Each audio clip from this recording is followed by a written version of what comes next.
joining us. RJ Young, OUinsider.com is the website. RJ, also I should say, can't forget, host of Fight Me on the Sports Animal, which you can hear Sunday morning at 10 a.m. RJ, welcome into the show. Lots to cover. We've been talking about, we talked about this a bit last segment. The transfer rule. I know you really keep up with this, the transfer stuff a lot. And just, I was reading an article on 24/7 just talking about, hey, Tate Martell, this situation, if he gets approved, this could really kind of change the way the transfer deal goes. And again, that was just one opinion I read. Your thoughts, because again, I know you kind of keep up with transfers and things like that a lot more. Well, I think they're right to say that because the Tate Martell situation seems like the kind a few years ago would be automatically you're sitting for a year. We don't care that you think that it's a hardship for Urban Meyer to retire. You were recruited by Ryan Day as well. You know the dude. You knew that he was going to be the offensive coordinator, what have you. But I think this is also kind of the NCAA getting woke to the game, man. I mean, it's unethical to ask these kids to sit a year when we don't ask coaches to do the same. And those coaches, when they get fired or, let's say, asked to sit a year, they can do the Charlie Whites and still get paid. But I think the way that this is going, especially after what we saw with Justin Fields, where a lot of people didn't necessarily see that as a hardship, if for no other reason than his sister is still at the University of Georgia and playing softball and quite happy there. And then Justin Fields didn't have anything derogatory to say about the university in his statement. I think Tate Martell is going to tell us exactly what the NCAA actually feels about this. Now, the question I have is whether or not this comes back to, are we just going to say, hey, let's just do away with the process of applying and just say everybody gets to go one time, or let everybody go as many times as they want, because I continue to say nobody wants a transfer that can't play. So it's not as if you're going to see mass hysteria here. You're going to see a bunch of kids that want to go that aren't going to have opportunities to go, and they might burn bridges with their coaches as it is.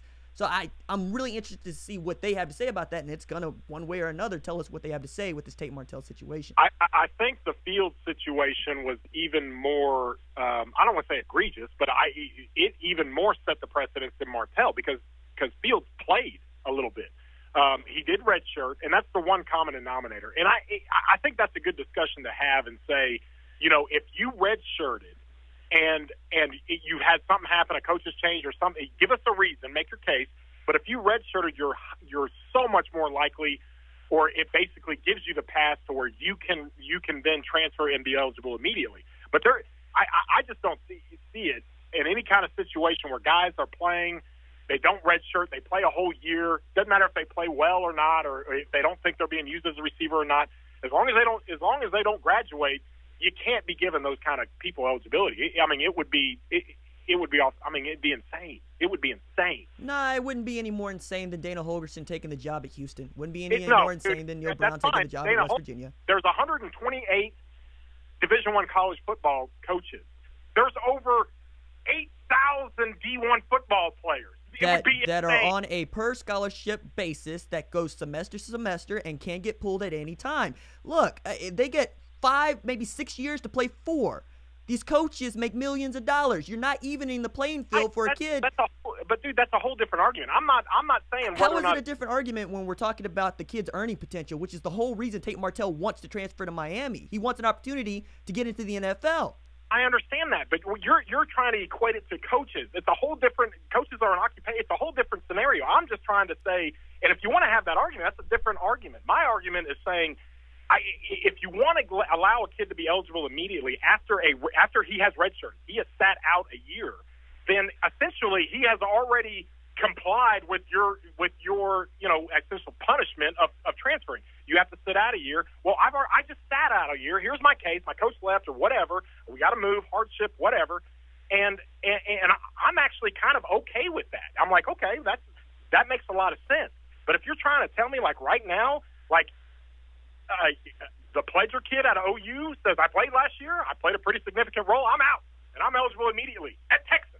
That ain't happening. That would be mass hysteria. I don't see it as mass hysteria because I don't see it any different than being traded if that's where you want to go with this, man. If you want to stay in the ballpark of I don't think that it's fair or right for a kid to play on one team one year and another team the next year, even though he might have been a major contributor the year before, I still don't have a problem with it because it's not going to be the norm. And ain't everybody going to be on board with taking that kid? There's you know, so many, and there's so many unintended consequences. You get handlers involved. Next thing you know, you're recruiting kids at other schools. I mean, dude. That's the thing. I think that's what you don't want is you don't want, one, kids recruiting kids from other schools, and two, you don't. Let's say you have a kid who's on scholarship. We'll just say at Tulsa, and he's really good. All of a sudden, OU's like, hey, kid, you're really good. Come play for us now. We need a DB. What do you think? Oh, you really think that nobody's having – I mean, this is like the NBA tampering rule is what you're telling me, that nobody's having these conversations. No, they're not supposed to be having these conversations. Yeah. Nobody – I'm telling you right now, no coach at the University of Oklahoma has gone to anybody at TU or Cincinnati, a kid that is on campus eligible, playing and not graduating or anything. No, those are serious NCAA violations. No, I'm not saying that they are. I'm saying that to think that they don't happen at other institutions or at all is the same as saying, hey, how are you doing? I'm doing okay. How's school? School's okay. You like it there? That's what I'm saying, man. I'm not saying that they're going to recruit the kids on other campuses. All right? I'm also not saying that you necessarily make it a bad thing for these kids to change what schools they go to because, again, we're talking about a university that's still involved here, right? Because you still have to be going to school. You still have to actually make the effort to graduate, right? I mean, that's all part of this. And Miami is also interesting to me because it's a private university, just like the University of Tulsa, so they have some different rules there.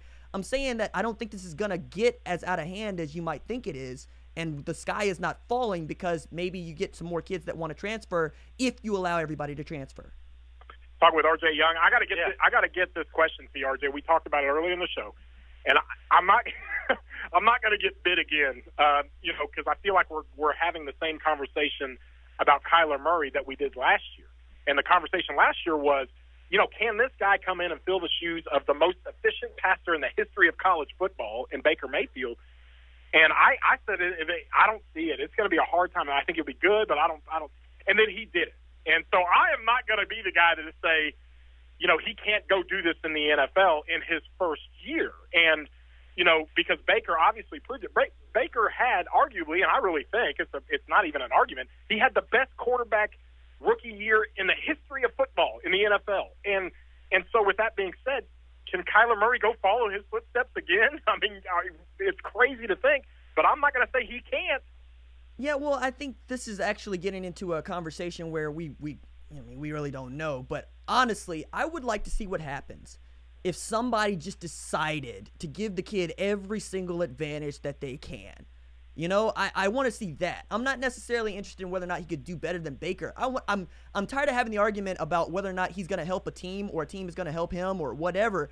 I just want it to be one of those situations where for somebody does for him what Lincoln did for him, which is say, you're the guy, I'm going to build around you, and now that I lost Rodney Anderson for the season, I have to build around you and see what that looks like, because we're talking about the kind of athlete that we don't really get to see, man, and I think it would be an injustice to even start to think about whether or not he's going to have a great rookie year. I think it's just more about, is he going to have all the assets at his advantage to be good? And that's what Baker had, right? And I think that's why Baker ended up having the kind of season that he did once he got the job, is they threw the kitchen sink behind Baker Mayfield and built the offense around him right down to running stuff that he ran in college, and I think that had a lot to do with it. So if Kyler gets that same sort of advantage, why not? Amen. That's a good point. Patrick? I was going to say this before we go to break. OU, again, they had a great signing class this year, number 6 in the country. They've already got a defection. Apparently, maybe Derek Green didn't like the food in the cafeteria. His dorm room wasn't what he liked because he just enrolled, and now he's like, I think I'm going to go elsewhere. No, I mean, I had a conversation with him, and it was more one of those things where sometimes high school fits, sometimes college fits, sometimes it doesn't. He thought things would change, like a lot of us thought things would change once we get into college. It turns out we're still the same person that we are, and he wants to join the Navy. He wants to help his country. That's where he feels called to be. His father's in the military. It made a lot of sense in the conversation that I had with him. I don't think it's as simple as saying, I don't want to be here anymore. I think it's just wanting to do something different because you don't feel like you're in the place where you should be. Oh, that is interesting. I must have missed that because I read the article this morning. I missed the part about the Navy. I was joking with the other thing. I think there it is. I see it. Yeah, he tweeted out about that situation. I think it's kind of a cool deal. Right. personally. Yeah, no. And RJ, I know you'll hit on that on Sunday. Fight Me. It airs at 9 o'clock, right, on Sunday morning? 10 a.m. 10 a.m. 10 a.m. Well, why don't we just do 2 hours? 10 a.m. Fight Me with RJ Young. You've had a couple of weeks to do this now. I listened last weekend. I actually, man, I was pretty impressed. What do you got on tap for this Sunday? Mm-hmm. I think we're going to talk more about things like, hey, can Oklahoma State win 10 games this year with Sean Gleason as their guy and some of the really cool things that he ran up there at Princeton? I also want to, do we have the kind of defensive line depth at Oklahoma that we need to have to be good if you're OU, right? Because that's the question right now with Derek Green, and now Ron Tatum is up in the air. And we're also going to talk a little bit about the whole Paul George versus James Harden continuing MVP conversation, because there are two schools of thought on that, and I am going to make somebody mad. Oh, yeah. Good stuff. Yeah, and good article on and good conversation you had with Derek. And we'll chat with you next week, RJ. All right, fellas, I appreciate you. Okay, buddy. Good stuff. Yeah, I see that. It's one of the you're scrolling through the article, and then it had an ad, and you had to jump, and it says it right